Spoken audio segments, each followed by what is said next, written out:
Tá no ar o Fora da Caixa.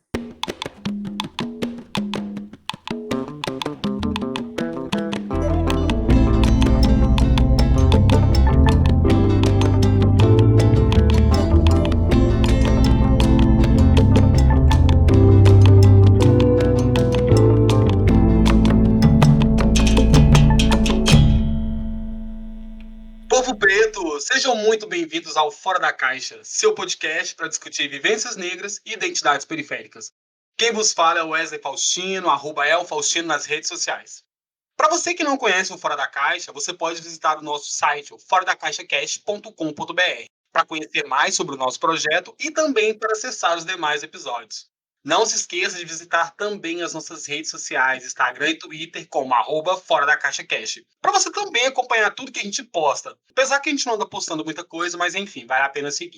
Na semana passada, recebemos aqui o grande Cleison Lima, um amigo e um jornalista incrível, que conversou com a gente sobre a pauta racismo no mundo do esporte. E por incrível que pareça, todo o episódio foi tudo muito pensado antes do acontecimento do caso de racismo contra o Neymar, que acabou tendo um resultado ótimo, né? Coincidiu muito bem. O Fora da Caixa, bem como você já sabe, ouvinte, tem a proposta de sempre trazer à mesa temas relacionados à negritude. E dessa vez, convidamos vocês para mergulhar em uma jornada de diálogo sobre o meio ambiente, sobre o homem em convívio com o meio. Serão 3 episódios subsequentes.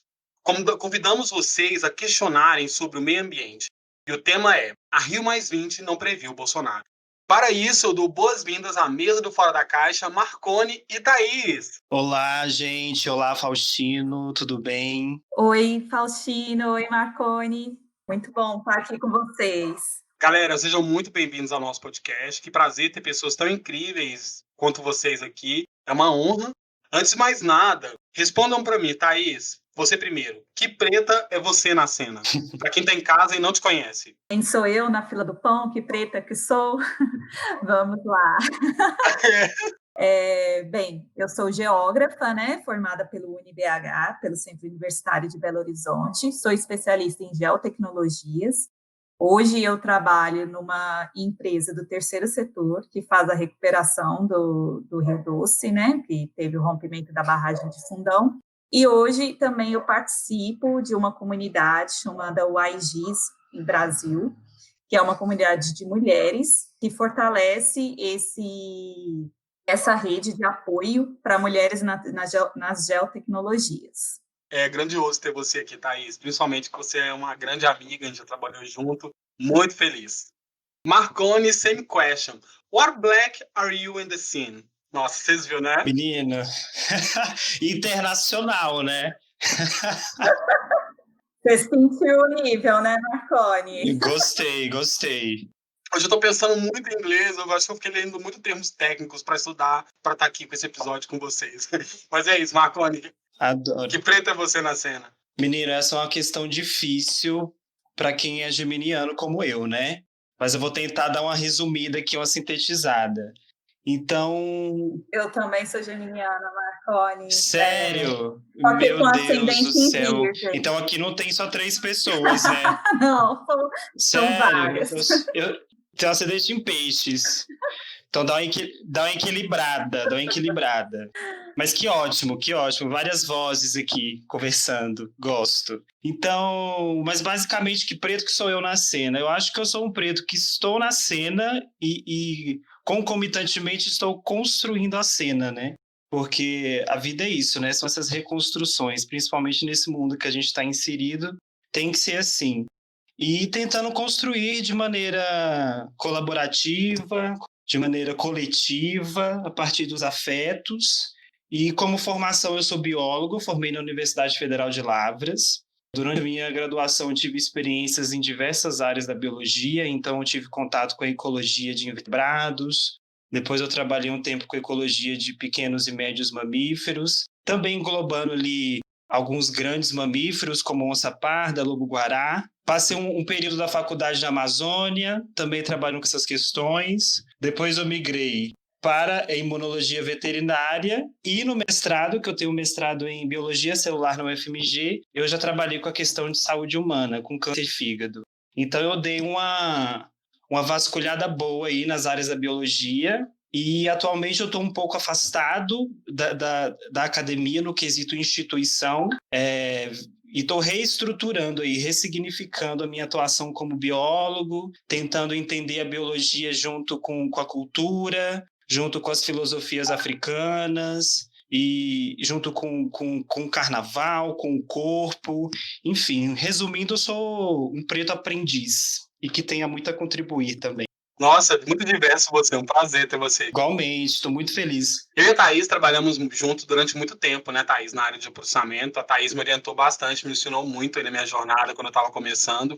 Para quem não sabe, ouvinte, vocês que me conhecem só pelo podcast, só pelas redes sociais, eu atuo na área de processamento e sensoramento remoto, assim como a Thaís. E assim, tentando definir para quem não conhece, os dados espaciais, imagens de satélites, utilizando a correlação de ambos para extrair as melhores análises possíveis. Thaís, concordo com essa pequena definição, assim, só para quem é em casa e é leigo? Com certeza. Assim, tem uma série de contribuições, né? Mas em resumo seria isso mesmo. Estou explicando isso porque ao longo do episódio esse tipo de definição pode ser muito importante. Você ouvinte que conhece Fora da Caixa, isso pode ser o nosso episódio mais técnico, que eu gosto bastante, porque é uma discussão que muito me apetece, meio ambiente. Gente, é isso, nós estamos aí há 7 meses na pandemia, e o aspecto ambiental nunca esteve tão crítico quanto nos anos 2020, porque temos uma crise ambiental aliada a uma política insuficiente. E por isso nós vamos falar sobre esse tema tão necessário e interessante. Vamos lá para a nossa discussão, então? Partiu. Bora!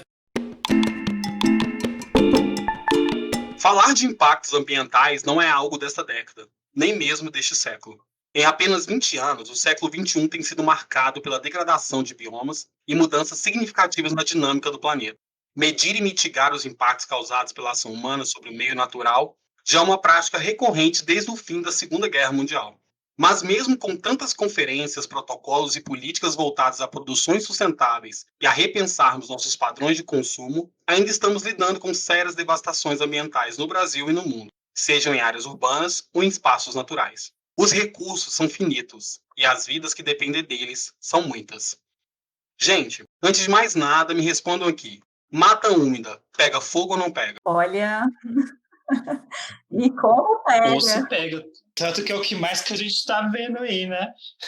A gente tem que entender por que pega fogo, né? Porque não deveria pegar fogo. Não deveria pegar fogo, exato. Exatamente. E a gente ri aqui de nervoso, né? Porque, olha... Não, agora falando sério, as brincadeiras à parte, com o aumento da formação de cientistas e de pesquisadores na área, os efeitos da evolução de uma sociedade capitalista ajudaram no que poderíamos chamar de o despertar de uma consciência ecológica. É claro, ainda de forma rasa, mas ainda surgem assim as primeiras conferências sobre o meio ambiente, que tinham como objetivo propor estratégias, metas e ações para o desenvolvimento pautado a partir de uma perspectiva ambiental.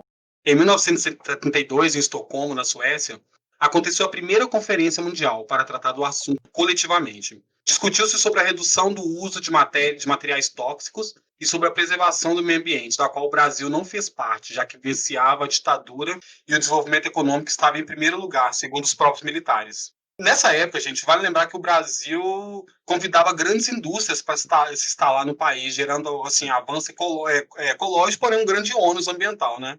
Thaís Marconi.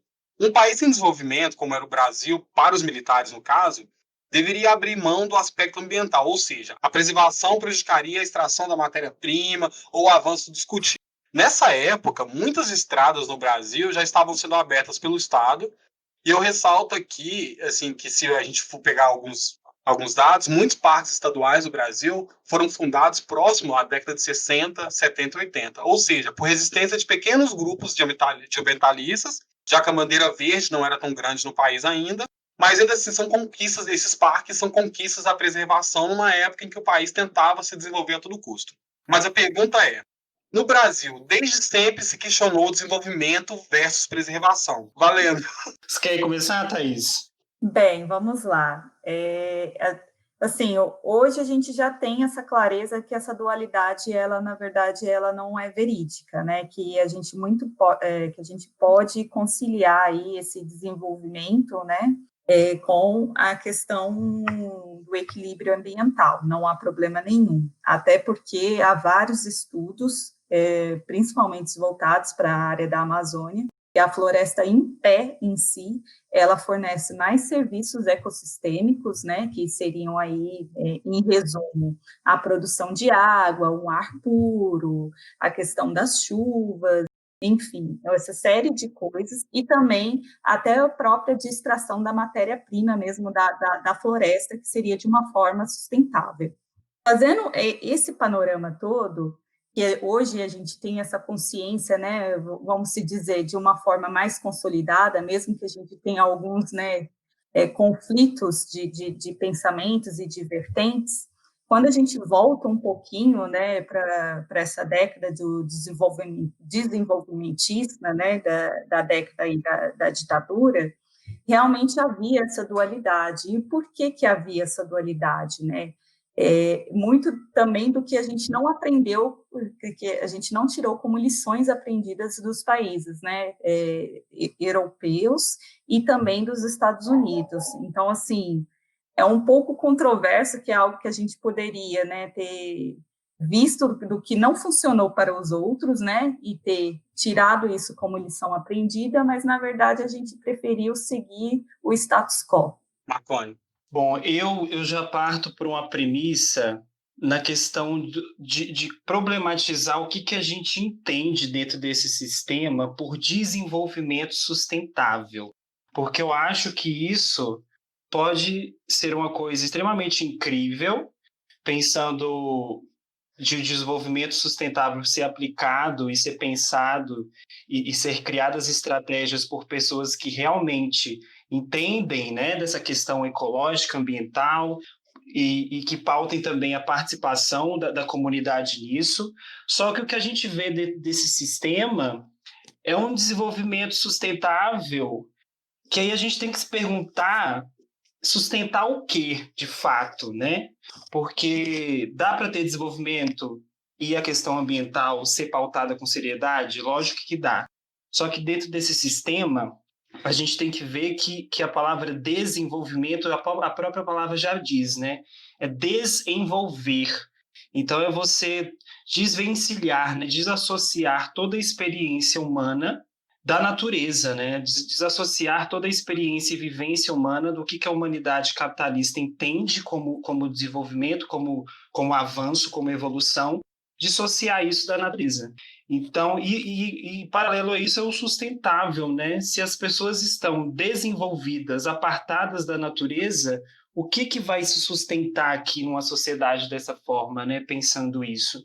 Então, eu acredito no desenvolvimento sustentável, junto com a questão ecológica pautada, só que um desenvolvimento sustentável que tenha o envolvimento de fato das pessoas com os biomas, com o planeta Terra, entendendo o planeta não como somente um recurso a ser usado, mas como a nossa casa, né? Como algo que a gente não está aqui flutuando, né? A gente estabelece relações com esse planeta aqui de diversas formas. Então, tem que ser um desenvolvimento sustentável, pensando também na justiça social e também entendendo que as outras formas de vida que estão nos biomas, né, que estão nesses territórios, elas também são vidas por si só, elas não são vidas porque a gente vira para esses seres e fala, você é vida, você tem valor ou você não tem valor. Não, todos esses seres vivos, essas plantas, esses animais, esses micro-organismos, enfim, simplesmente por existirem, eles têm o seu valor, eles desempenham o seu valor dentro do ecossistema. Então, esse desenvolvimento sustentável também tem que abarcar isso, se de fato estiver preocupado, né, com a questão ecológica. Então, eu acredito nisso, muito nisso, de como que a gente entende e põe em prática essa questão da sustentabilidade de maneira crítica e que, de fato, abarque o que é ecológico, né, e a sustentação e a promoção das vidas. Sim, e eu acho que é importante também deixar bem claro para os ouvintes, assim, que se a gente parar para pensar, hoje a gente tem em mente que desde a Revolução Industrial, o aspecto do meio ambiente, a gente vem sofrendo degradação e o impacto tem sido grande, né? Só que porque apenas no final, no início da década de 70, ali começou a se pensar meio ambiente de forma coletiva. Porque a gente tem que lembrar que nesse contexto final da Segunda Guerra Mundial e entre a Guerra Fria ali, foi quando diversas organizações mundiais, como a ONU, começaram a surgir que eram os países tomando decisões de forma coletiva, pensando de forma unânime.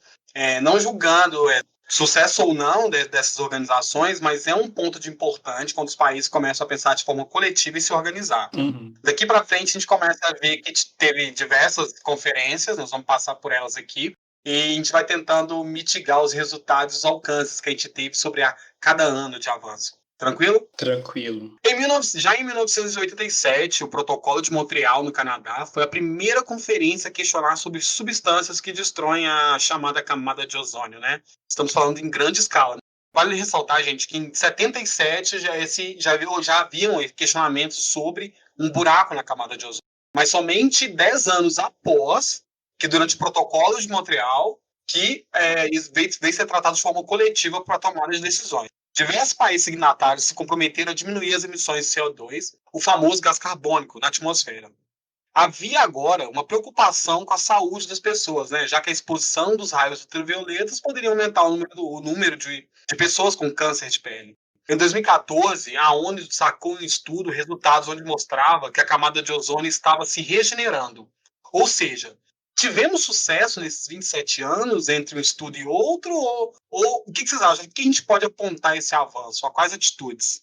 Bem, um dos pontos que a gente pode apontar, né, são as empresas, essas grandes empresas, elas entrando como atores principais, né, nesse cenário, né, de meio ambiente. A gente pode pensar também, pode apontar também da questão tecnológica também, né, que evoluiu dessa janela. Então, isso contribuiu muito, né, para a questão dessa camada de ozônio, ela não ter avançado ainda mais, né, não ter agravado ainda mais a situação. Então, vamos lá, a gente pode falar de montadoras que tiveram a questão da tecnologia flex, né, que a gente tem o álcool e gasolina, que antes a gente só tinha gasolina. Então, isso é um dos pontos.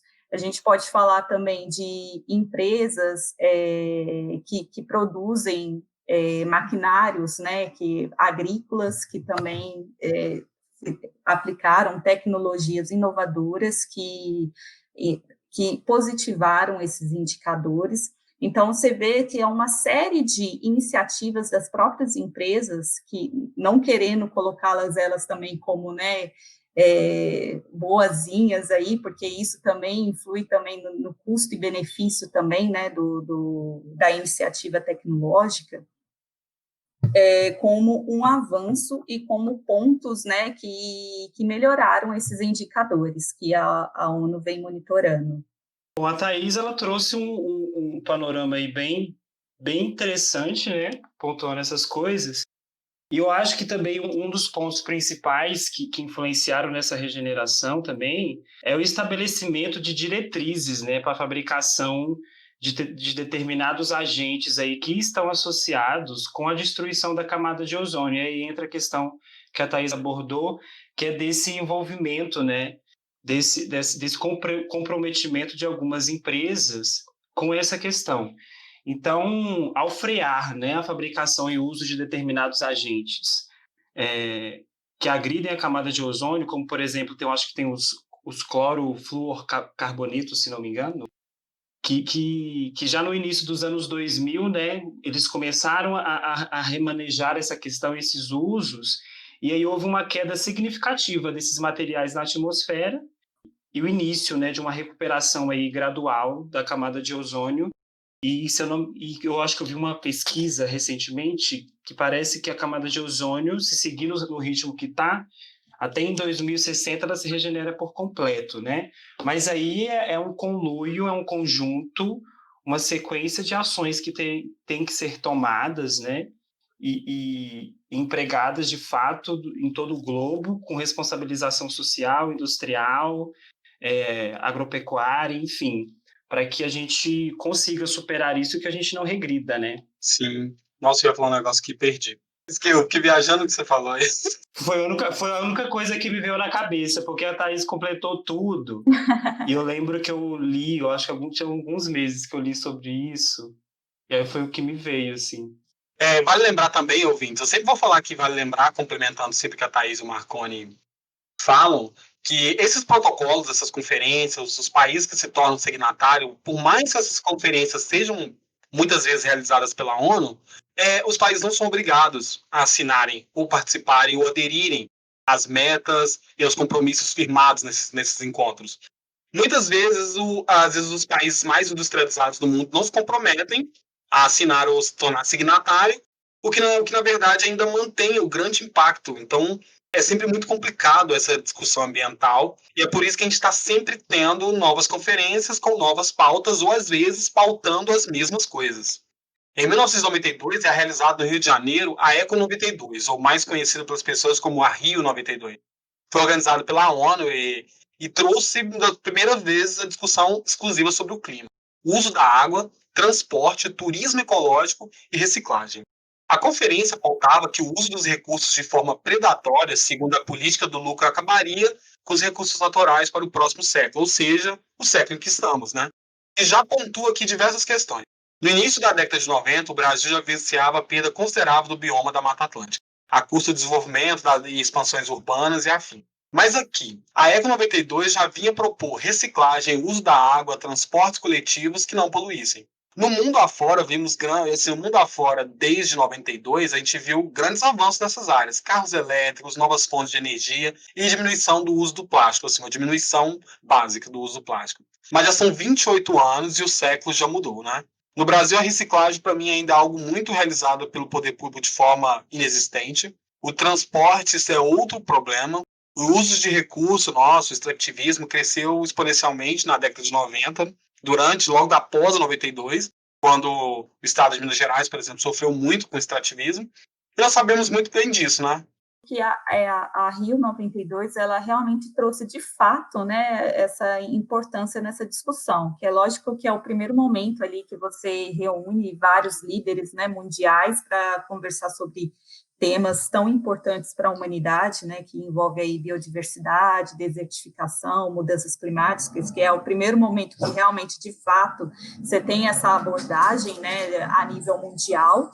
E tem, assim, é um tema mega importante que a gente discute muito, e é daquele ponto, né, de onde viemos, para onde vamos, é a grande discussão. Exatamente. Eu acho que uma das principais conclusões que se obteve com a Rio 92 foi justamente essa importância de agregar, né, os componentes econômicos, ambientais e sociais. E que eu, particularmente, tenho certas críticas ferrenhas assim a como essas coisas são de fato empregadas e como essas concepções de consumo sustentável, de reciclagem, são de fato empregadas nesses componentes, principalmente econômicos, né, frente ao social. Mas é isso, são reuniões importantes, são reuniões inauguram momentos essenciais nesse debate, mas que eu acho que devem ainda ter uma radicalidade bem profunda em abordar essas questões para, de fato, a gente não somente mitigar e depois de algum tempo voltar atrás, mas a gente reverter essa situação que a gente se encontra, né? Eu acho que você colocou um ponto muito importante aí, Marconi, que é ver na prática a aplicação dessas metas e tal. A gente está falando de 92, nós estamos em 2020, né? No Brasil, se a gente pegar que é um que sediou o evento e é um dos signatários da Rio 92, me fala qual foi o investimento nosso em transporte limpo, em transporte de massa nas grandes cidades. Não, o nosso investimento ainda é em montadoras para vender carro. Sim. A facilitação do brasileiro ainda é dirigir. Nós temos um investimento muito grande em rodovias, em estradas, em pavimentação. A gente não tem ciclovias em grande escala, transportes de superfície, tipo metrô, monotrilho, VLT. Não é uma realidade da sociedade brasileira, assim como é na Europa. Claro que o Brasil é um país de dimensões continentais, a gente pode entrar numa discussão aqui de investimentos, enfim, mas um país ele precisa repensar essas questões realmente. Não é só ser signatário, é realmente começar a aplicar para ter uma mudança. Exatamente. Em relação à reciclagem, é a mesma coisa. Fica complicado você ser signatário e tentar aumentar a reciclagem de produtos, mas também incentivar em grande escala o uso de materiais plásticos. Fica complicado também você incentivar a reciclagem, mas não ter uma coleta seletiva em todas as cidades do país, ou até nas grandes capitais não tem. Alguns bairros têm, outros não. As escolas, nas favelas, a coleta seletiva ainda não é uma realidade. E no Brasil, você fazer uma coleta seletiva e o lixo muitas vezes chega no aterro ou no lixão, ele é despejado de forma inadequada. E a própria destinação também. Então é um ciclo que se repete e precisa ser quebrado na estrutura. Exatamente. Você entende? E na questão da reciclagem, por exemplo, eu acho que a reciclagem, ela tem a reciclagem pautada, né, nessas reuniões, ela tem uma visão ainda muito linear da coisa, né? Que, por exemplo, se fabrica uma garrafa PET e a partir dessa garrafa PET é criado outros inúmeros produtos, né? Só que esses outros inúmeros produtos ainda continuam ali com aquela configuração, né, química, enfim, da garrafa PET. Eu acho que essa questão da reciclagem ela tem que ser pensada antes desses produtos serem constituídos, antes desses produtos serem confeccionados, já para na sua confecção e elaboração não pensar uma coisa não somente linear, mas que seja cíclica, né? Que não somente se transforme sem nutrir, sem se voltar positivamente para a natureza, mas algo que seja reeditado e que consiga voltar, que consiga realimentar, né? Que consiga novamente fazer parte, compor algum ambiente orgânico, algum ecossistema de fato. Porque senão a gente vai ficar nesse discurso de reciclar e a gente nunca vai questionar o que está sendo produzido, né? O excedente que está sendo produzido, porque também esse excedente que está sendo produzido, é impossível a gente reciclar tudo isso.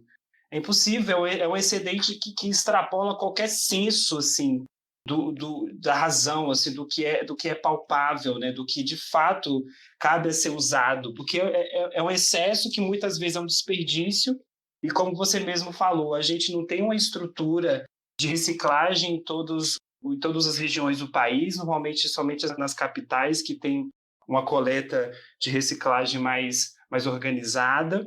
E mesmo assim é isso, é um excedente que mesmo organizando não dá conta, porque quanto mais se tem, mais se produz. Então acho que essa pauta da reciclagem deve ser entendida primariamente como uma reedição do que está sendo produzido e da quantidade que está sendo produzido, para que não seja linear isso, mas que seja circular, né? Para que esses produtos sejam circulares. Sim. Eu acho que isso, de fato, é o que vai ser ecológico, é o que é ecológico, né? É importante, não sei se vocês dois concordam, que também na década de 90 também a gente começou a ter um bom desenvolvimento, começa em várias nações, né? E a gente não sei em que momento da sociedade a gente associou evolução com praticidade. E a Exatamente. praticidade faz com que a gente comece a ter cada vez mais produtos práticos, mais descartáveis e cada vez mais rápidos. E a gente não entende que, exatamente, por exemplo, quantas vasilhas de plástico você já descarta em um ano, quantos produtos plásticos você descarta em um ano, que muitas vezes não são renováveis. E é muito complicado, porque a gente não é só pensar no consumo, mas pensar em como se consome, sabe? Exatamente. E com a praticidade que a tecnologia trouxe, né? Junto veio essa quantidade de plástico que a gente vê hoje em dia, né? Então Sim, é justamente isso, é pensar se realmente somente a reciclagem dá conta disso. E sim. eu, particularmente, eu acho que não. Eu acho que a gente tem que pensar logo na base e pensar em como essas coisas são constituídas na quantidade que é constituído, se é necessário isso tudo ou não. Ao meu ver, não é. Aproveitando, fazendo um adendo nessa fala do Marconi, dessa questão, né, da reciclagem, da produção, a retirada de matéria-prima, é muito importante também trazer para essa mesa de discussão a responsabilidade dessas empresas que produzem esses produtos, né? É um fato importante de pensar de uma forma sistêmica, né, desde da retirada da matéria-prima, a produção, a chegada desse produto na mesa do cliente, né, que se for o caso, e depois o descarte desse produto, né, quando ele não tem mais utilidade, é necessário pensar dessa forma sistêmica. Eu vivi, há pouco tempo atrás, uma experiência um pouco assim, que eu fiquei bem incomodada da situação. O que aconteceu? Eu gosto muito de Coca-Cola. E eu comprei aquelas garrafinhas, aquela, como se fosse a KS menor, eu esqueci o nome que eles dão em especial para ela, que é a de vidro. Aí eu comprei 6 garrafinhas, trouxe para minha casa e tomei as garrafinhas. Aí eu fiquei olhando para aquilo e falei assim, beleza, eu estou com 6 garrafinhas de vidro, qual que é a destinação que eu vou dar para elas, né? São lindas, maravilhosas, mas eu não tenho o que fazer com elas aqui em casa. O que eu fiz? Entrei em contato com a Coca-Cola para saber se eles tinham ponto de coleta, né, desse tipo de produto, porque, ao meu ver, era muito mais interessante para a Coca-Cola ter esses pontos de coleta para reutilizar esses produtos, já que era uma garrafa de vidro, que é óbvio que dá para fazer a reutilização tranquilamente.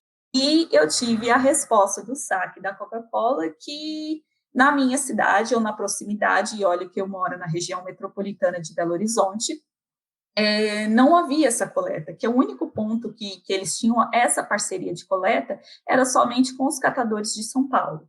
Ou seja, a magnitude que é isso, a Coca-Cola distribui os seus produtos para o país inteiro, não sei quantos milhares ou milhões de garrafinhas que estão espalhadas no território brasileiro, e imagina qual que é a destinação dessas garrafas.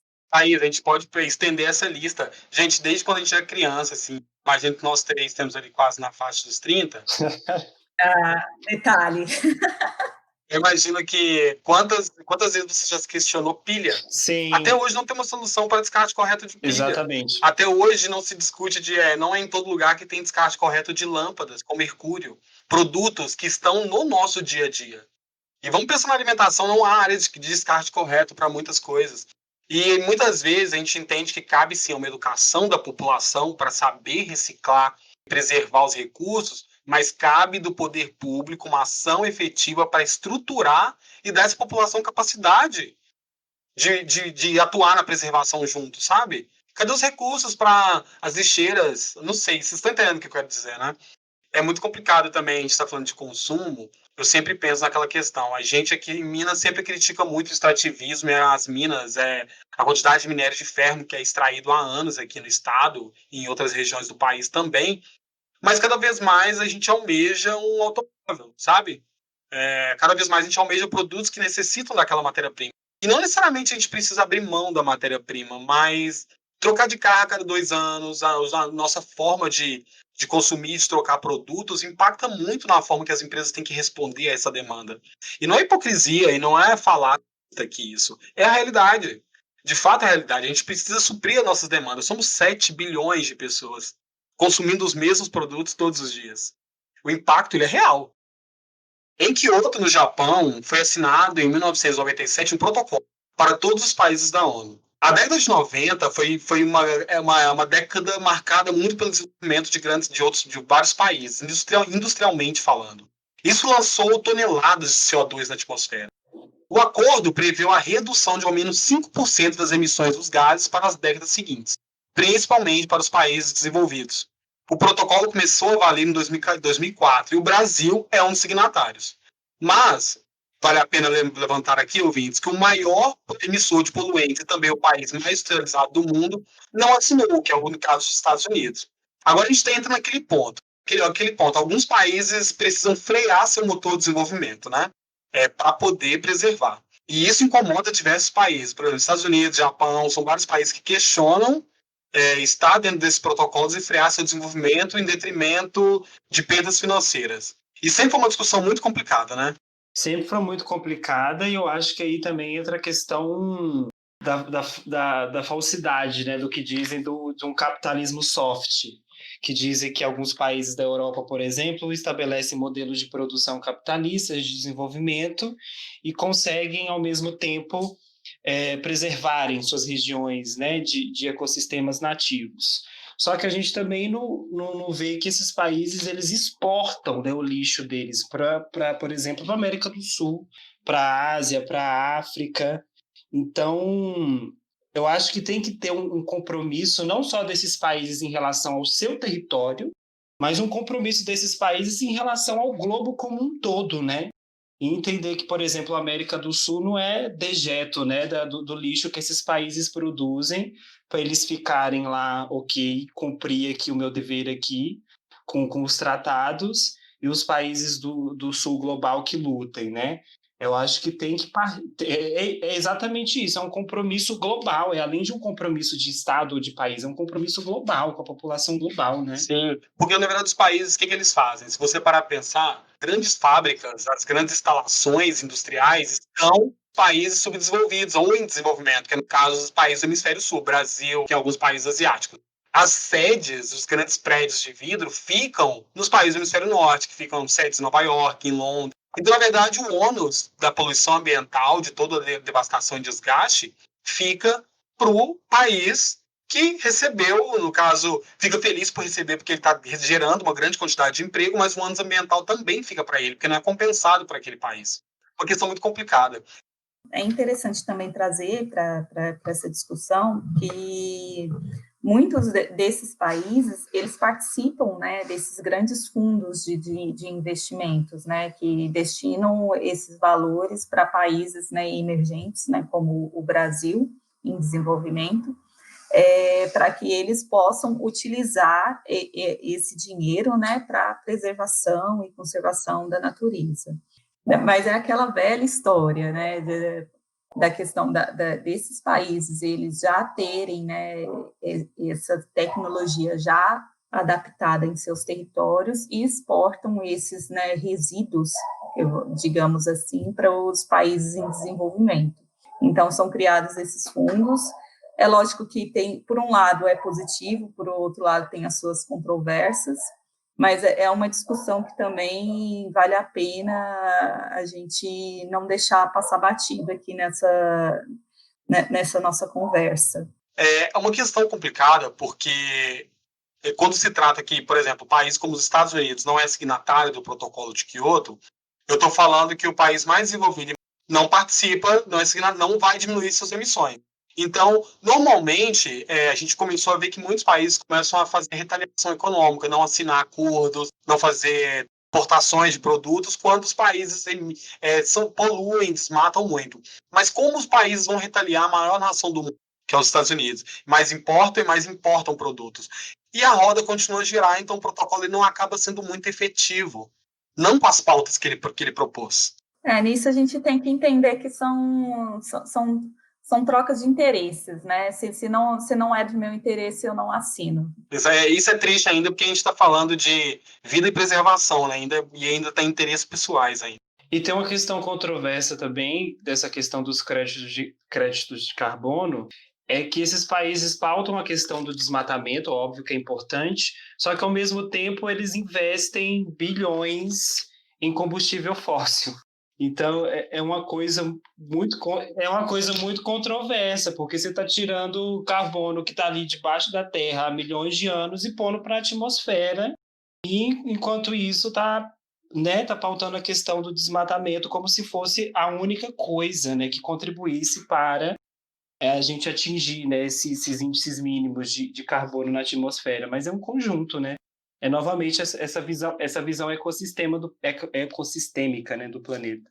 Em 2002, acontecia em Joanesburgo, na África do Sul, a Rio+10. Além de pautar o desenvolvimento sustentável e a conservação dos recursos, foi feito um documento que destacava pela primeira vez a fome e a miséria como problemas ambientais, como consequências notáveis em diversas nações, como no Brasil, por exemplo. Como o clima afetava colheitas e lugares já castigados pela seca, como os rios poluídos e a falta de saneamento também eram questões do diálogo ambiental. Essa foi a primeira conferência realizada no século XXI, onde a população mundial aumentou exponencialmente, principalmente nas áreas urbanas, e o aumento populacional gera mais intervenções ambientais. Os resultados ambientais ainda estavam insatisfatórios. Em 2000, eu ressalto aqui para vocês ouvintes que são novos, não lembram, Al Gore, vice-presidente de Bill Clinton e também um ecologista americano, tentou se eleger presidente dos Estados Unidos a fim de mudar as rédeas do país mais poderoso. Mas atrás de uma eleição polêmica, ele foi derrotado e perdeu para Bush, um conservador ferrenho em relação à pauta verde. Em 2006, Al Gore colocou o mundo em choque no documentário Uma Verdade Inconveniente, que falava sobre os impactos das mudanças climáticas no país. Ele estava falando do aquecimento global, com dados de uma extensa pesquisa. Temos aqui uma discussão muito boa, gente. O aquecimento global, ele é real ou não é real? A Terra é plana ou é redonda? Não, o aquecimento global é uma realidade já concretizada aqui, né? Nesse exato momento que a gente está vivendo. Porque eu lembro quando eu era mais novo, assim, no começo dos anos 2000, eu tenho uma leve memória, assim, de assistir os noticiários e ver falar em aquecimento global como se fosse uma coisa ainda muito distante de acontecer, né? E aí, agora a gente está aqui em 2020 já vivendo os efeitos disso, né? A gente já não fala em colapso ambiental, em aquecimento global como uma coisa do futuro, é uma coisa do presente e que se a gente não reconfigurar, né, essa existência aqui do mundo, só tende a piorar. Então é algo real. O que não é real é a Terra plana. Isso não é real. Isso de fato não é real. E nunca vai ser, né? Negacionistas não passarão. E para ser até mais palpável, né, para os ouvintes, porque às vezes fica muito técnico o que a gente fala aqui, que a gente está falando, é só de pensar o seguinte: você tem um grande forno, esse grande forno emite temperaturas altíssimas, que produz, né, que tem essa produção aí de massiva de emissões de gases. Onde que vai esses gases se você tem um forno dentro da sua casa e você não tem para onde que vai essas emissões, uma destinação correta? O que acontece? Qual que é o ambiente, como que fica esse ambiente dentro da sua casa? Ele fica quente, ele fica frio, ele fica morno, ele fica normal? Sim, Thaís. Uma boa comparação. Eu acho que é importante também falar para os ouvintes que eu vejo muita gente assim da minha convivência falar, por exemplo, assim, quando essas pesquisas mostram que se o planeta esquentar 2 graus, que vai haver enormes modificações climáticas na configuração das paisagens, talvez as pessoas pensem assim, mas 2 graus não é nada, né? 1 grau, 2 graus, 3 graus não é nada. Mas a gente está falando de uma rede intricada, né, ecológica, que qualquer mínima modificação, né, nessa temperatura climática, nessa média climática do globo, isso acarreta mudanças assim extremamente complexas, como por exemplo o derretimento, né, das calotas polares. Isso já altera a questão dos oceanos, né, das correntes marítimas, aumentando o fluxo, a quantidade de tornados, alagando possivelmente áreas litorâneas. Então, a gente aqui no Brasil, por exemplo, a gente tem quantas capitais, né, aí no litoral, presentes no litoral, que correm riscos de serem engolidas pelo oceano novamente, né? Assim como na era pré-histórica aí da Terra. Então, a gente está falando aí, aparentemente, de pequenos graus Celsius a mais, mas que tem uma escalada de mudanças que é estratosférica, né? Eu vou puxar 2 ganchos aqui sobre o que o Marconi está falando. Um é sobre essa questão política, porque a gente ainda não vê, por exemplo, o Al Gore foi um candidato à presidência que toda a campanha foi pautada na questão ambiental, e tanto o Obama, tanto o Lula, quanto outros presidentes notáveis aí na história de diversos países, a gente não vê essa manifestação com força e a pauta ambiental ser o principal viés ali da sua campanha. É muito complicado quando ela não domina o meio político. A gente sabe que precisa de política para fazer grandes mudanças. E, dito isso, quem de nós, assim, fora da galera que trabalha com o meio ambiente, tem noção dessa dependência ecológica que tem, que ao derrubar uma árvore, você não está só derrubando uma árvore, você está acabando com uma formiga que dependia daquela folha. Aquela formiga, ela contribuía para a limpeza daquela mata. Então, existe uma interdependência ecológica muito grande entre a fauna, a flora, solo, e eu não sinto que as pessoas têm muito essa noção, sabe? Então, eu não estou dizendo que a gente tem, além de ter um aprendizado frágil na escola, o direcionamento da nossa educação para lidar com o meio ambiente ainda é muito insosso, ainda é aquela atividade que o menino tem que aprender a diferenciar as cores das lixeiras de reciclagem. Sabe, o nosso ambiente ainda, a nossa educação ambiental na educação na escola pública ainda é insuficiente. A gente não está conversando real sobre os alunos. Falar de Amazônia na escola ainda é uma coisa muito distante. Talvez não agora, né, com toda essa pauta muito atual, mas sempre foi muito distante. Amazônia, Pantanal, você tentar passar para os alunos a proximidade, a importância de que a Amazônia, estando de pé, estando saudável, nossas condições climáticas aqui na região sudeste estão ok. A Exatamente. gente precisa também repensar a forma de se ensinar, como os professores de biologia e de geografia também estão empenhados nisso, que materiais eles possuem, a gente sabe que são poucos, mas pensar meio ambiente é pensar em toda uma estrutura política, educacional, social. E sem contar também empresarial, né? Porque os grandes empresários também eles contribuem muito pela política que é proposta, né? Por essas políticas públicas, como que elas são adotadas, como que elas são feitas. Enfim, é uma rede que não tem como a gente falar que só está ligada no Congresso Nacional, né? Ela tem toda essa questão, esse arcabouço que você trouxe agora também, Wesley. E tem uma questão que eu acho que também é da experiência, né? A gente já tem um tempo aí, algumas décadas, que a gente vive num país que a maioria da população vive em áreas urbanas.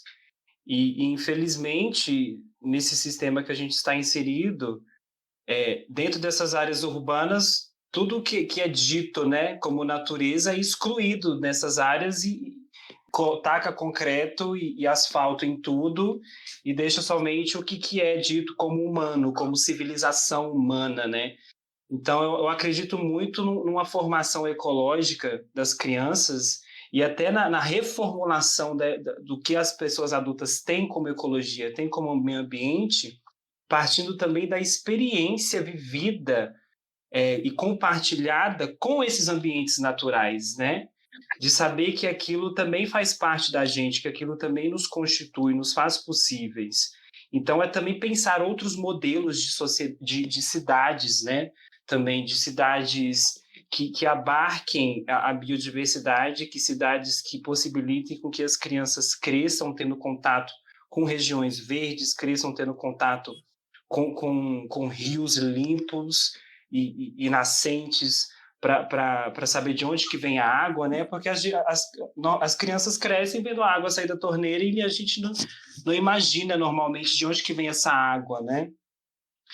Talvez as pessoas pensam que brota ali da torneira normalmente e que aquilo não tem um ciclo ligado com a chuva, ligado com o solo, ligado com a capacidade de retenção de água através das florestas nativas.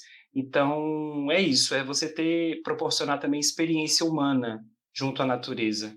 Principalmente para as nossas crianças, né? Porque as crianças que têm contato com parques, com a natureza, com o meio rural, com a fauna, com a flora, de forma frequente mesmo, assim, você está criando um ser humano que não é só sabe respeitar aquele meio em que ele está, mas ele consegue propor soluções para melhorar aquele meio. Eu acho que essa convivência com a natureza quebra também essa ilusão que a gente é criado de que há essa dissociação, né, de humanidade e o que é natureza. Eu acho que essa convivência íntima e harmoniosa, né, com o natural faz as crianças entenderem a importância disso, né? E eu acho que isso é primordial, principalmente nessa geração que já nasceu, né, que está crescendo agora, porque é o futuro, né, do planeta. A gente sempre fala isso, cada geração é o futuro do planeta, mas o nosso tempo está acabando, né, para a gente reverter isso.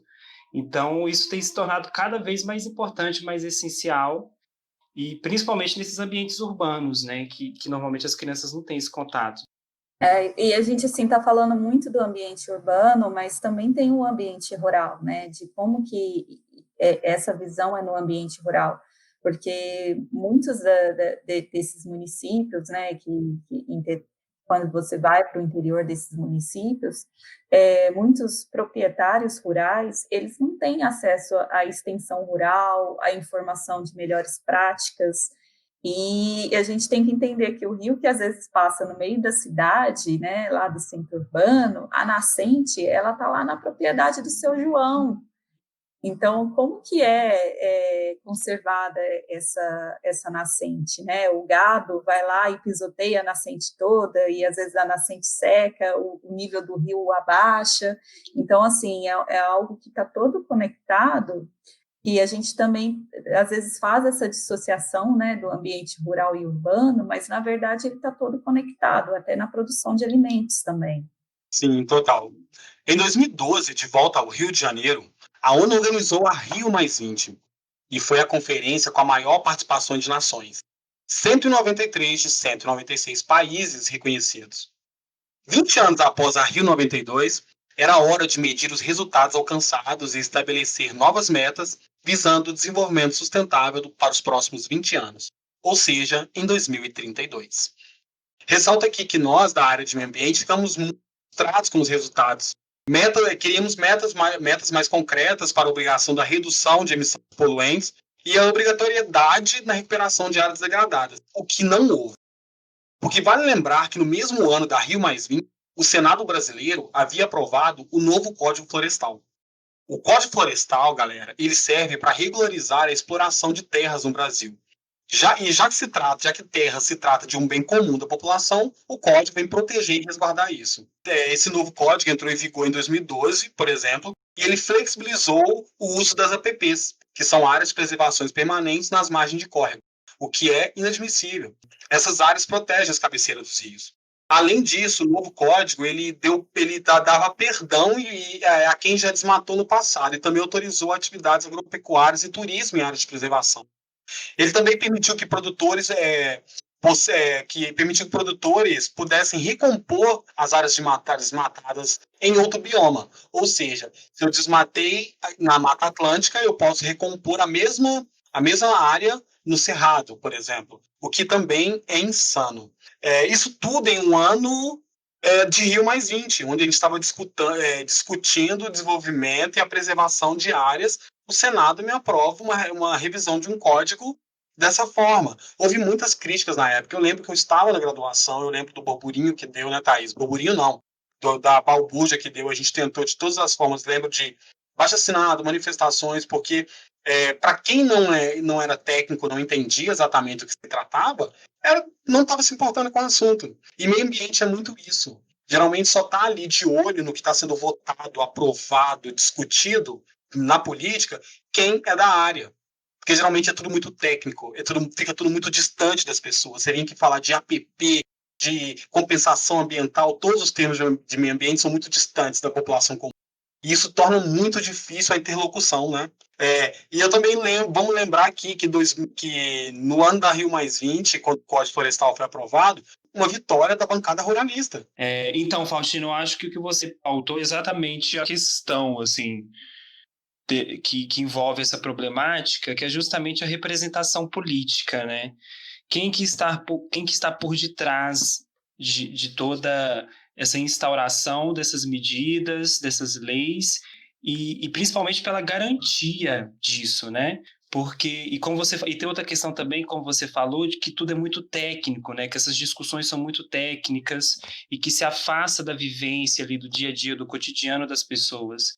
Eu acho que isso é isso, representação política, é você formar ali uma diversidade de setores da sociedade, principalmente se estiver debatendo alguma área, algum bioma em específico, chamar a questão socioambiental ali, né, a biodiversidade também humana presente naquele bioma, para fazer parte dessas decisões. Que se a gente deixar nas mãos dos ruralistas, que é o que a gente vê cada vez mais, não vai ter efeito, né? Que, por exemplo, tem uma área de proteção ambiental no estado de Goiás, que é a APA, né, de Pouso Alto, em que, teoricamente, essa APA tinha que ordenar, né, a ocupação do território com base na conservação do bioma que é o Cerrado. Então, para isso, tinha que haver uma articulação de diversos setores da sociedade, né, presentes ali dentro daquela região. Então, tinha que haver articulação dos agropecuários, a articulação dos produtores orgânicos, da produção familiar, dos raizeiros, das comunidades indígenas, da comunidade quilombola, do quilombo Calunga. E o que a gente vê, na verdade, é que tudo isso, toda essa cúpula foi tomada pelos grandes fazendeiros da região, e o que a gente vê é que dentro de uma APA há um extenso desmatamento para a plantação de soja, inclusive que adentra a região do Parque da Chapada dos Veadeiros. Há também o uso indiscriminado de agrotóxicos, que acaba contaminando o solo, o ar, a água, e isso afeta toda a biodiversidade e as outras, né, populações que estão ali dentro daquela região. Então, é exatamente isso, é representação política, é envolver toda a sociedade nisso, a diversidade social nisso também, e principalmente, eu pauto em especial as comunidades tradicionais presentes dentro dessas regiões, dentro desses biomas, né? Porque eu acho que quando a gente fala de preservação de Amazônia, preservação do Pantanal, do Cerrado, a gente também está falando de preservação dos povos que ali vivem. E se esses povos não estão representados nas decisões que estão ali pautadas, né? Então aí a gente fica difícil, de fato, de pautar algumas medidas ecológicas que sejam também sociais, que sejam também de justiça social, que não pendam, né, para o interesse do agronegócio, que é o que a gente está vendo cada vez mais, né?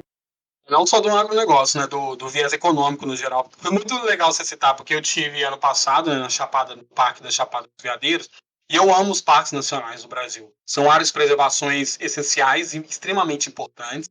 Nós temos, se eu não me engano, em torno de 73 parques nacionais, temos muitas unidades de conservação, né, divididas em parques nacionais, estaduais, estações ecológicas e afins. E a gente teve um aumento muito grande do turismo ecológico, né? E isso fez com que o olhar sobre essas áreas de preservação mudasse bastante. Eu falo da iniciativa privada mesmo. A Chapada dos Veadeiros, até quando eu fui, eu estava numa das últimas visitas, assim, naquele período que ia pegar o parque público ainda, porque o parque ia ser privado. Ele foi entregue para iniciativa privada. Então agora você paga para entrar no parque e isso tudo ia ser votado de acordo se a população ou não ali de São Jorge, né, que é o vilarejo próximo da Chapada, se a galera ia aceitar. E a população não estava satisfeita. Eu estou falando de uma população pequena, um vilarejo bem pequeno. A população não queria que o parque fosse privatizado, porque isso poderia afetar a própria dinâmica da cidade, que a cidade é simples, eles não queriam que tivesse um número estrondoso de turistas circulando ali, desconfigurando o lugar. E eles também pagariam R$ 5 para entrar, assim, mesmo sendo moradores locais, sabe? E a justificativa que vem assim, o parque precisa de estrutura, o parque não tem serviço de resgate, o parque precisa de mais estrutura, ok. É um absurdo isso. Mas não precisa tornar o parque particular, porque eu não sei também quais são as regras. Eu não estava nesse leilão, eu não vi, eu também tenho até que ler mais sobre, mas eu também não sei se agora eles podem passar uma tirolesa de um canyon a outro cobrando R$ 30. Eu não sei, porque talvez se for constatado no licenciamento ali que a tirolesa vai baixo impacto, eles instalam ali uma torre ali no meio da Chapada dos Veadeiros. Se Sim, for necessário, sim. sim. A gente sabe que, dependendo da política do estado de Goiás ou de quem tiver no licenciamento do IBAMA, passa. Olha o governo que a gente está, passa fácil. Exatamente. Passa até mais que E isso. outro exemplo que a gente tem aqui em Minas, a gente tem duas próximos a Belo Horizonte. N intervenções. A Thaís mora na APA Sul em Nova Lima, né, Thaís? Sim, eu moro em Nova Lima. A gente tem N intervenções na APA Sul em relação à instalação de condomínios, vários condomínios de empreendimentos de supressão de vegetação e de nascentes na APA Sul. Área de topo de morro também. Área de topo de morro, muita PP de topo de morro ocupada. Também a gente tem aqui a APA Cast, que é onde está localizado o Aeroporto Internacional de Confins, que foi construído sobre uma APA uma área de preservação. Uma área de preservação em um solo frágil, você me constrói um aeroporto. Independente da infraestrutura, do investimento, você entende aquilo que você falou. A APA já existia antes da infraestrutura, mas a infraestrutura, por tudo que ela poderia trazer de benefício ao município de Confins, ela foi instalada. Porque existe a compensação que a empresa, que a iniciativa privada faz, né? A Vale chega em qualquer município aqui cuja a verba pública não dá conta de asfaltar, de pôr um saneamento, de pôr uma praça, a empresa consegue dar essa estrutura mínima, a população fica feliz e se sente paudada, né, com o mínimo de recurso, e a empresa consegue ali fazer altas coisas, passar um caminhão de minério diariamente ali na rua, mas a rua está asfaltada. Sua parede está suja, mas a rua tem asfalto. Você entende? No Brasil é muito complicado, porque também essas empresas conseguem dar aquilo que o poder público não consegue dar. Sim. Só voltando um pouquinho da nossa pauta do Código Florestal, que eu acabei não fazendo a contribuição, o Código Florestal, na época, ele foi uma discussão muito ferrenha, igual vocês disseram, e eu vou ser bem sincera, tá? Que na época eu tinha um pensamento que era totalmente contra, E hoje, vendo a realidade rural, eu já mudei um pouco do meu pensamento, do porquê. É lógico que o código, ele traz essa anistia, né, de quem desmatou, de quem derrubou uma floresta até 22 de julho de 2008.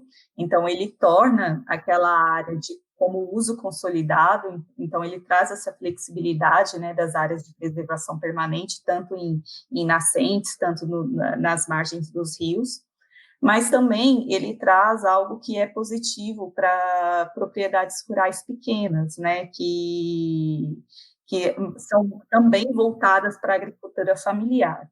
Eu pontuo isso porque eu já vi uma propriedade que, na verdade, ela tinha menos de 1 hectare, que seria considerada como uma propriedade pequena, né, rural, e se fosse aplicado o Código Florestal normal, que seria ali a faixa do rio, né, de 0 a 10 metros, ela teria que ter uma APP de 50 metros, essa APP de 50 metros, ela recobriria praticamente mais do que 50% daquela propriedade. Então, como que aquela família viveria num ambiente rural com menos de 50% da propriedade, né, que seria meio hectare, que é muito pouco quando você se fala de uma agricultura familiar. Então, assim, é mais um contraponto da mesa também, porque, assim, é lógico que você tem os pontos negativos dentro do Código Florestal, né, como se classifica também APPs de topo de morro, como que também foram essas APPs, como elas foram definidas, mas também tem o outro lado do proprietário rural, né, quando ele é pequeno, isso fez muita diferença. É lógico que a gente fala, assim, que meio que as APPs elas se tornaram aquele bigode, né? Porque às vezes a faixa de uma APP ela fica de 5, 8 ou 15 metros, dependendo do módulo fiscal do imóvel, né? O tamanho da propriedade, esse módulo fiscal ele varia, né? Conforme de município para município. Mas é algo que é interessante trazer aqui para a mesa, porque tem o outro lado também, né? O lado do proprietário rural. Porque, assim, é muito difícil também a gente que está na cidade falar que não pode, quando não sente na pele, quando aquele não pode, o que realmente acontece.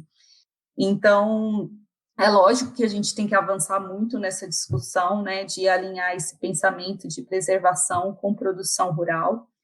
É lógico que tem boas práticas que às vezes também não chegam até esses proprietários rurais, né, que elas podem ser convertidas em tecnologias sociais, que são mais de fácil acesso. O poder público também não chega nesses ambientes rurais, a fiscalização também não chega, que é algo que a gente também tem que ponderar aqui. E quando a gente fala de anistia, outras pessoas também continuam desmatando, né? E um ponto crucial também do Código Florestal é o cadastro ambiental rural. É lógico que ele trouxe algo muito positivo quando a gente fala que a pessoa vai lá e fala assim, não, aqui é minha propriedade, a minha propriedade é de tamanho de X hectares. A gente nunca teve isso em nenhum momento do país, um levantamento assim tão expressivo, tão significativo de quantidade de imóveis rurais. A gente não sabia quantos imóveis rurais existiam no Brasil. E o cadastro ambiental rural, ele veio para isso, né? Ele veio com essa contribuição. Só que ele gerou um passivo gigantesco no ponto de vista de georreferenciamento rural, porque o que a gente vê de sobreposição entre um limite de uma propriedade e outra, quando o seu João fala que a minha propriedade é aqui, e a dona Maria fala que a propriedade dela avança do senhor João, e quem que vai realmente verificar isso, né? Quem que está correto e aonde que está esse passivo ambiental. Então, assim, é lógico que você tem os pontos positivos, os pontos negativos, mas é um avanço, sim, de questão de registro, de informação de dados geográficos, né, que até o momento a gente não tinha.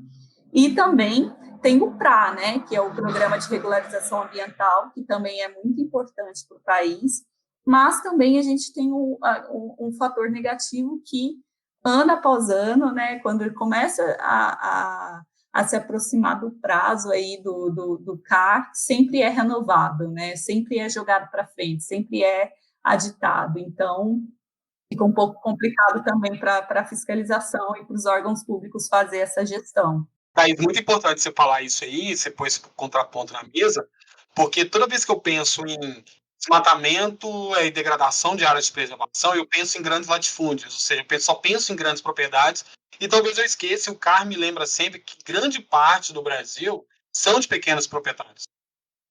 Há 5 anos atrás, em 2015, foi assinado o Acordo de Paris, onde o Brasil se comprometia a diminuir o desmatamento e recuperar 12 milhões de áreas desmatadas em florestas, com o objetivo de conter o aquecimento global e também de recuperar suas áreas. O que a gente sabe que não aconteceu. A política é a principal ferramenta de articulação, gente, de mudanças na pauta ambiental, sem dúvida alguma. A gente viu isso aqui durante toda a nossa discussão. Durante décadas, os governos estaduais e o governo federal têm negligenciado essa pauta por completo e cada um à sua maneira. Por mais que tenham grandes avanços e grandes passos são dados, a gente sabe que politicamente não é tão efetivo. Foram ações suficientes ao longo dos anos. Para mim, assim, é claro, vale ressaltar que cada governo aqui trouxe avanços, mudanças nas pautas e criaram grandes institutos, né? Por exemplo, o INPE foi criado em 2004 pelo Lula. O INPE hoje que é um dos maiores institutos de contribuição para o avanço de pesquisas espaciais e estudos ambientais no Brasil. Ele é poucos países possuem institutos como o INPE. Então, são grandes avanços e grandes passos que a gente consegue dar, sim. Mas o meio ambiente no Brasil nunca esteve tão em risco. O que os acordos da Rio+20 não previram para um dos países mais biodiversos é o Jair Bolsonaro, então presidente do Brasil. Em pouco tempo de governo, já demonstrou o quanto não ligava para a pauta verde.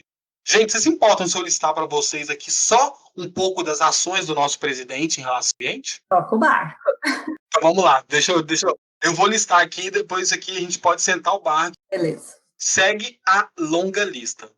Ameaçou abandonar o Acordo de Paris, automaticamente o Protocolo de Kyoto.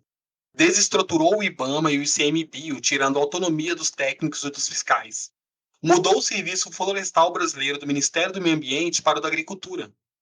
Reduziu os valores de multas por crimes ambientais, criando um núcleo de conciliação, que pode mudar o valor da multa ou até mesmo anular a multa. Ele contestou os dados do INPE, criado pelo governo, que permite o diagnóstico ágil de áreas desmatadas ou queimadas. Demitiu o diretor do INPE pelo mesmo ter divulgado as informações que são públicas. Perdeu o Fundo Amazônico, financiado pela Alemanha e pela Noruega, devido à postura do presidente frente às queimadas na floresta. Fomentou os diálogos de criminalização de fiscais que prenderam garimpeiros ilegais. Quer regularizar as terras do país por alta declaração, o que permitiria que grileiros legalizassem suas terras apropriadas legalmente. Ele propôs a redução das terras indígenas. Quer regulamentar a exploração de minerais e recursos hídricos em terras indígenas. Liberação de uso agressivo de agrotóxicos proibidos em outros países. Revisão dos tributos ambientais que as empresas que degradam deveriam pagar. Ele quer rever a lista de espécies ameaçadas após um pedido de produtores ao Ministério da Agricultura. Tem a possibilidade de deslocamento de indígenas e quilombolas de Alcântara devido à concessão da área para uso dos Estados Unidos. Revogou o decreto que proibia plantações de cana-de-açúcar sobre o Pantanal. Quer tornar a lei de licenciamento ambiental uma exceção, não uma regra. Quer privatizar o setor de saneamento. Nomeou um ministro que defende o agronegócio, nega o aquecimento global e os impactos agropecuários e quer passar o gado a todo custo. Reduziu verbas para a fiscalização da Amazônia. Reduziu verbas para a fiscalização de garimpos legais. Reduziu as verbas para o combate às queimadas nos biomas brasileiros. Recentemente nos envergonhou perante o mundo ao discursar na 75ª Assembleia Geral da ONU, ao dizer que somos líderes na conservação das florestas tropicais, sendo que o Brasil está no top 10 dos países que mais perdeu florestas primárias. Além de culpar os indígenas, a imprensa e as ONGs pelas queimadas no Pantanal. Esse é o nosso presidente. E não é uma coisa que me agrada, porque a gente falou aqui de décadas de conquistas e perdas, de que a luta ambiental ela é um percalço, é uma luta complicada, e a gente está num governo que, gente, talvez seja o pior governo brasileiro para lidar com o meio ambiente. É o pior. Haja saúde mental, né, para lidar com isso. Meu Deus. A gente está num governo que ele ataca todas as ONGs, a toda a imprensa. Ele nega o que está todo mundo vendo, sabe? E também ataca os povos tradicionais, né? Ataca o direito de existência dos povos tradicionais. Aqui, esses dias eu estava fazendo uma pesquisa sobre a questão do ICMBio e do IBAMA, né? E aí saiu, acho que uma matéria, eu acho que não tem nem um mês, de que mesmo com todo esse caos que a gente está vivendo esse ano, com literalmente o país pegando fogo em todos os biomas, o ICMBio e o IBAMA vai passar por um corte drástico, né, de orçamento para o ano que vem. Então, ou seja, além da militarização, né, dos principais cargos, que é algo que está acontecendo assim em diversas esferas de todos os ministérios, mas no Ministério do Meio Ambiente isso é mais do que evidente, que os principais postos e cargos ali são policiais e ex-militares que estão ocupando. Então, além de toda essa militarização, a gente ainda vai ter a diminuição ainda mais da fiscalização, né, da questão ambiental e ecológica. Por exemplo, na pandemia, a gente observou aí o mundo parando, né?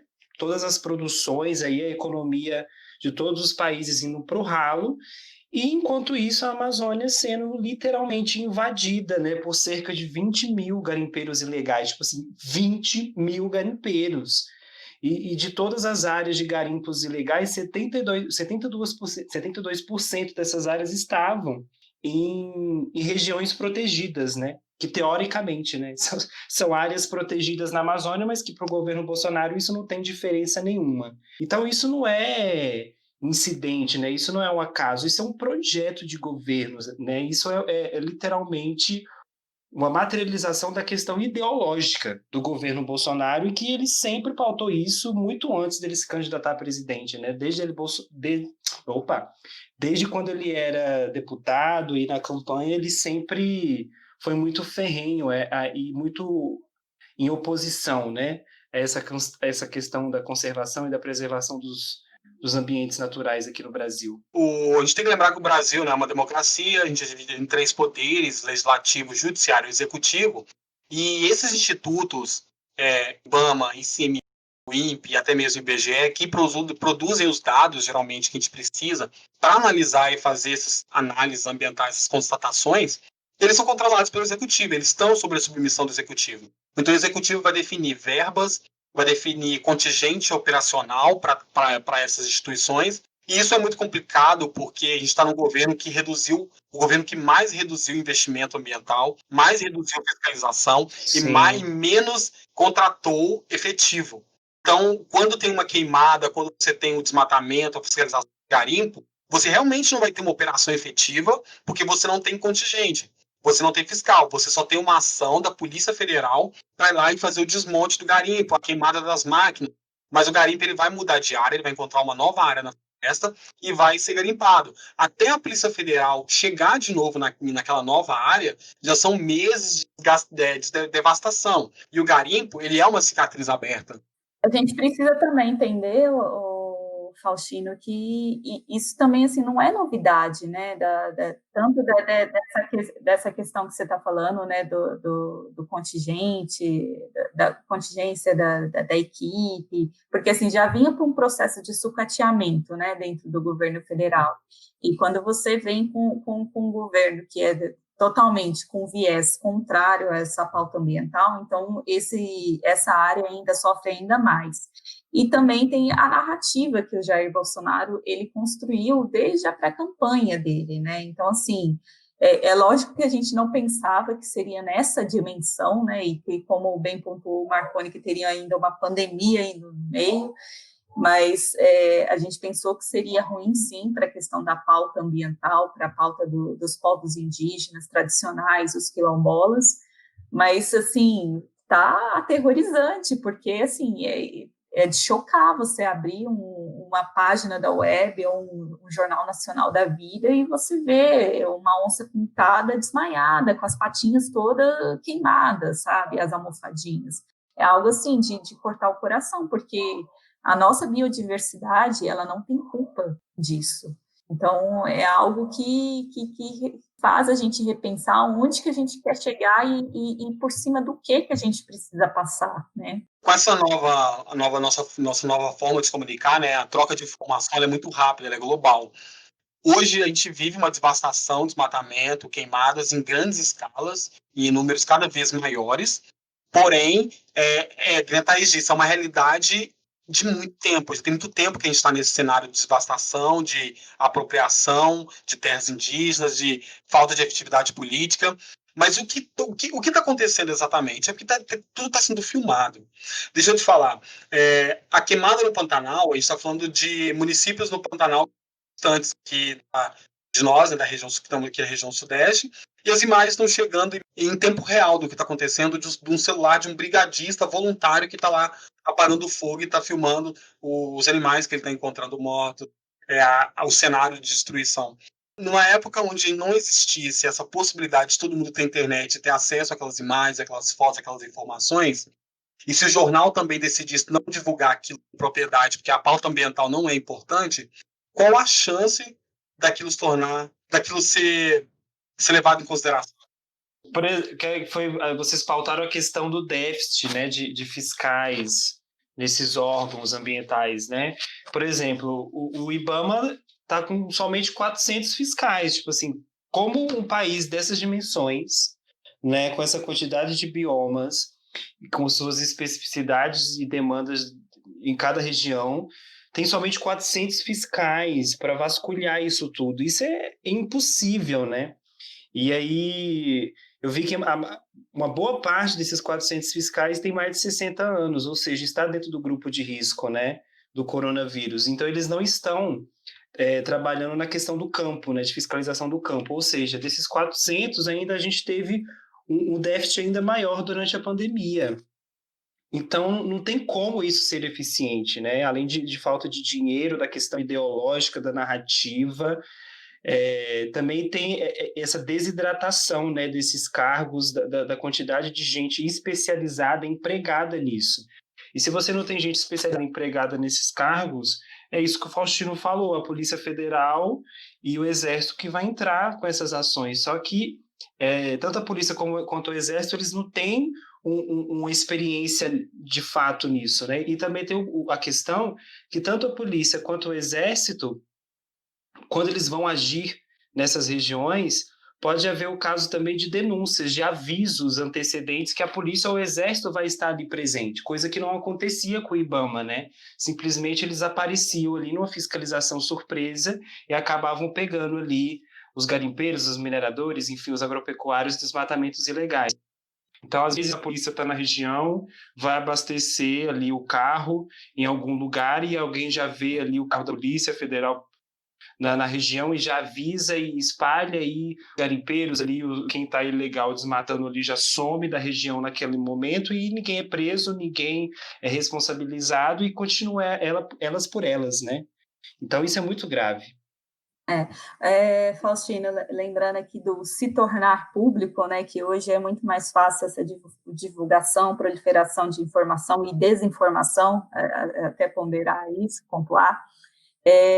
Hoje eu li uma notícia, o próprio, né, o nosso vice-presidente, o Mourão, ele disse que algumas classificações do próprio INPE, como, né, focos de calor, focos de queimada, ele estava errôneo, porque o nosso satélite, o satélite que mapeia esses dados, ele às vezes confunde com pedras, com afloramentos rochosos. Quem é da área, né, de geotecnologia sabe que isso não tem como confundir o satélite com um afloramento rochoso com uma mata pegando fogo. A resposta, né, dessas informações do satélite é totalmente diferente. O que mais me deixa triste é que a gente tem que lidar com essas informações tão soltas assim do presidente, do vice-presidente, as informações que parecem. Eu sei. É bem isso. Não, é sério, tem que começar. Eu li a reportagem, eu comecei a rir, porque eu falei assim, gente, não tem cabimento a cara de pau da pessoa falar um negócio desse.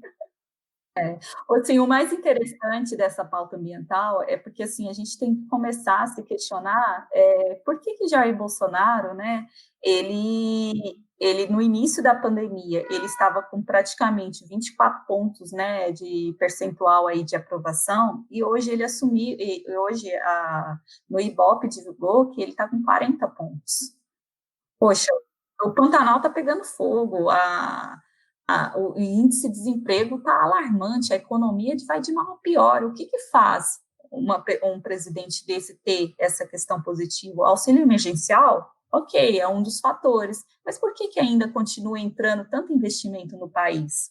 O ano passado, o Brasil foi o quarto país a receber investimento, não sei quantos bilhões de dólares, lógico que foi 30% a menos do ano anterior, mas por que continua?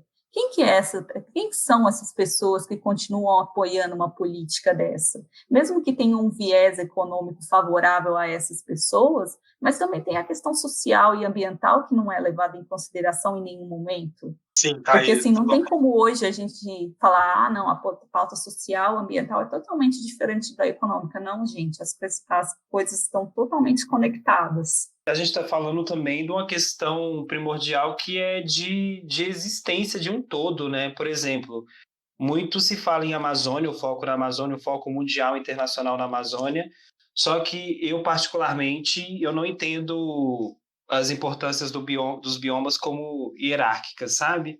Eu acho que todos têm suas funções ecológicas e, apesar da divisão ali do IBGE dos biomas, todos estão interconectados e interdependentes.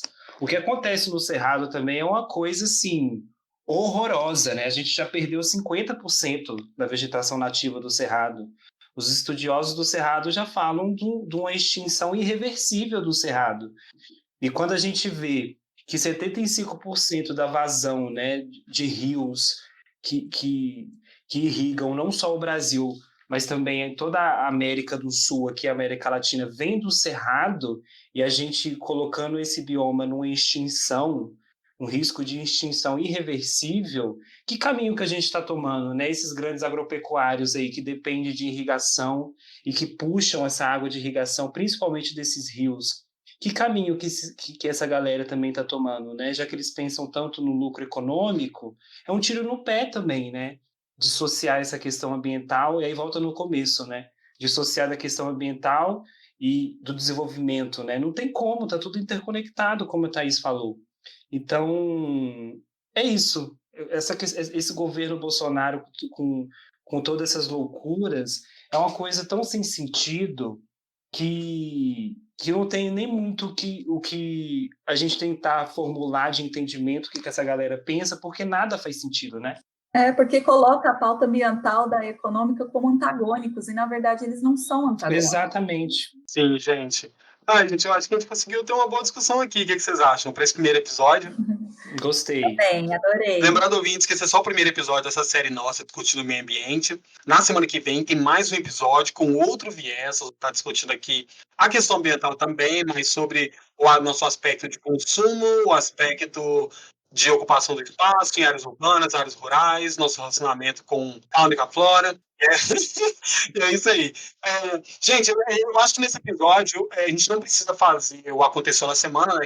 Porque basicamente esse episódio a gente falou de muita coisa que tem acontecido sobre as queimadas no Pantanal, sobre as repercussões políticas dos nossos representantes e isso. Então, vamos pro de preto para preto, nosso momento de indicação? Bora. Bora.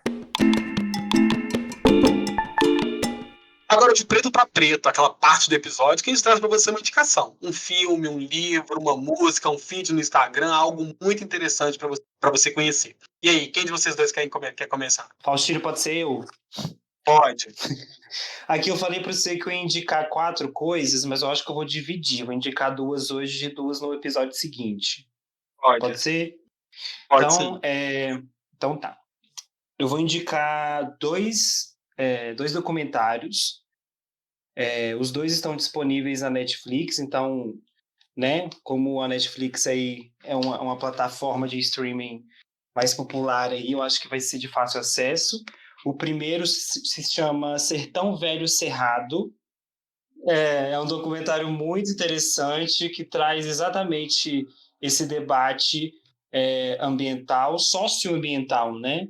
Traz o debate ambiental trazendo essa importância, né, de envolver a comunidade, essa briga, né, com os grandes agropecuários, com os grandes fazendeiros, com a questão política, focando também na questão das comunidades, dos raizeiros, dos quilombolas, a relação que essa população tem com o bioma, a biodiversidade do bioma, a importância do bioma para o país, em questão de manutenção hídrica e de riqueza florística, faunística, de biomedicina, enfim.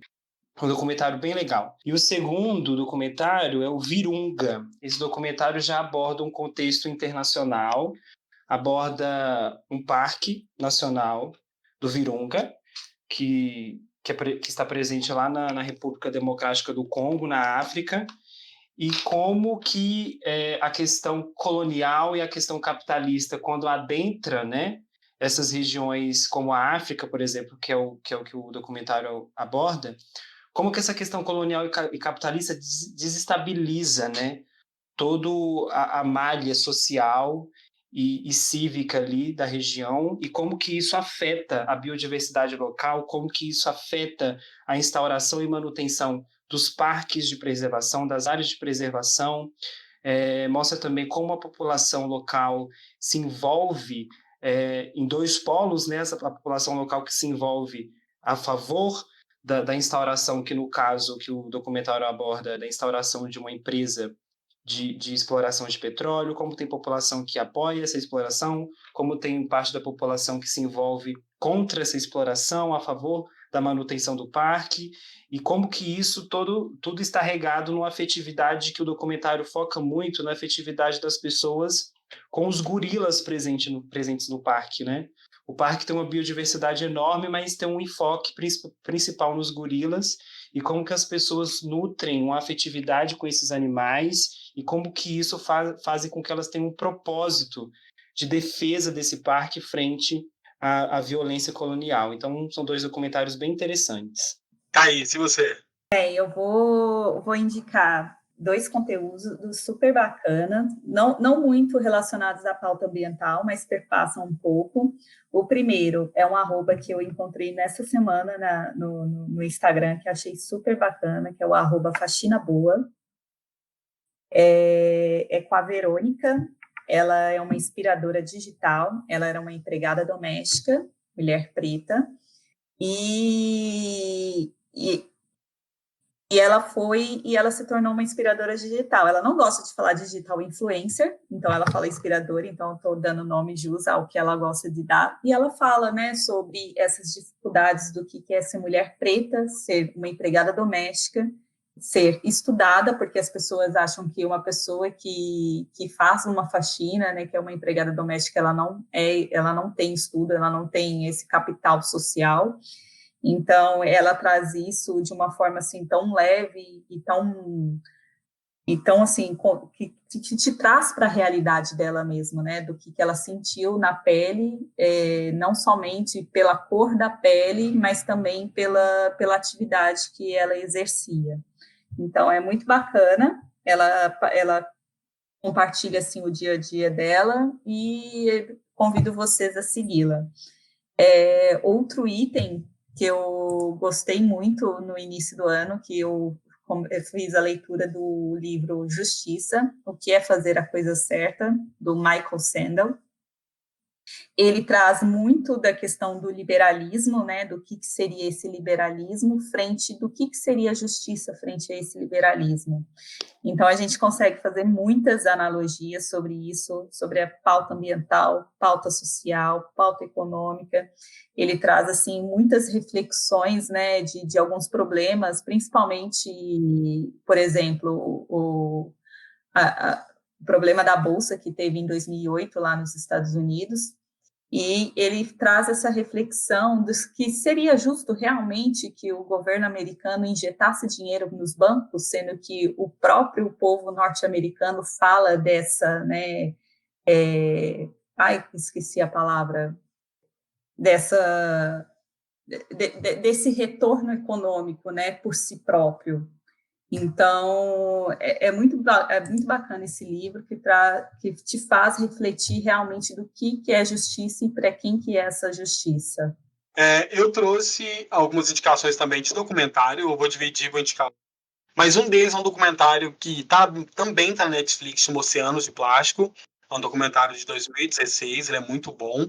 ele traz cenas bem impactantes, né, para a gente ter uma noção da quantidade de plásticos que são lançados nos oceanos diariamente, e é assustador, assim, porque são produtos diversos, e o plástico a gente sabe que ele tem ele demora muito para se degradar e virar no meio ambiente, ou não se degrada, né, depende do tipo de produto, por exemplo, o isopor, que é uma variante, os polímeros têm grandes problemas de decomposição, e esse documentário é bem impactante, vale a pena você assistir para a gente entender o nosso impacto que o plástico causa nos nossos oceanos. O segundo vale a pena para as pessoas assistirem, por mais que seja um documentário já é batido, já está um pouco antigo, que é 2006, né, Uma Verdade Conveniente, do Al Gore, mas ele é sempre ainda, eu acho que muito atual, porque é uma discussão que começou lá atrás, sabe, assim, há mais de 10 anos atrás, e ainda a gente está na mesma discussão ainda, falando dos mesmos pontos, e é muito interessante esse conhecimento. E o outro que eu quero indicar é um documentário de 2000 que chama Lei da Água. Vocês já ouviram falar? Já conhecem? Já assisti na faculdade, inclusive. Sim, ele é muito bom e ele traz muito essa discussão da euforia da revisão do Código Florestal em relação ao uso da água, propriamente. E é interessantíssimo, assim, tem pesquisadores muito respeitados ali, dando seus pontos de vista, e vale muito a pena assistir também. Oceanos de Plástico está na Netflix. Uma Verdade Conveniente, a Lei da Água, e não só a pirataria, mas você acha que vai ter que baixar, porque é difícil de achar. Mas se você procurar, você encontra. É só isso, gente? Vocês têm mais alguma indicação? Não, para mim é só isso. Para mim também. Por hoje, né? Por hoje. Por hoje. Semana que vem tem mais. Gente, então acho que é isso. Eu acho que a gente conseguiu perpassar bem aqui sobre um pouco da história do movimento, das conferências, né, para um resgate da coletividade sobre o pensamento sobre o ambiental. Conseguimos falar um pouco sobre os impactos, sobre consequências, sobre o aspecto político e também social que envolve a pauta verde, né? E na semana que vem a gente vai estar de volta com a continuação desse episódio, só com outro viés, vai estar muito interessante. O Marconi e a Thaís se comprometeram a estar de volta, já agradeço de antemão. Gente, vocês querem indicar a rede de vocês, pessoas que estão em casa poderem seguir e conhecer vocês? Bom, no meu Instagram eu tô como @Marcone, com E no final, não é Marcone, que normalmente as pessoas costumam colocar Marcone com I. Não, é marcone.mls. E lá no Instagram, todas as minhas redes, as outras redes como Twitter e Facebook, estão na bio. Então, só me achar no Instagram que me acham e me achem em todas as outras também. O meu é @Thaís, com TH, G de gato, E de elefante, O, Gel, né? Silva. É só jogar o arroba lá que tem também o Instagram da Mãe Giz também conectado. Ai, que bom, gente. Gente, só agradeço vocês pela presença, por terem participado. Muito bom ter vocês, sempre bem-vindos. Semana que vem vocês já estão de volta, então assim, então é isso, ouvintes. Siga o Fora da Caixa nas redes sociais, como @Fora da Caixa Cast, no Instagram e no Twitter. Todas as indicações desse episódio vão estar linkadas hoje no nosso site, foradacaixacast.com.br. E é isso, até semana que vem com a continuação desse episódio. Tchau para vocês, beijos. Tchau, gente, até mais. Tchau, gente, beijo, até semana que vem.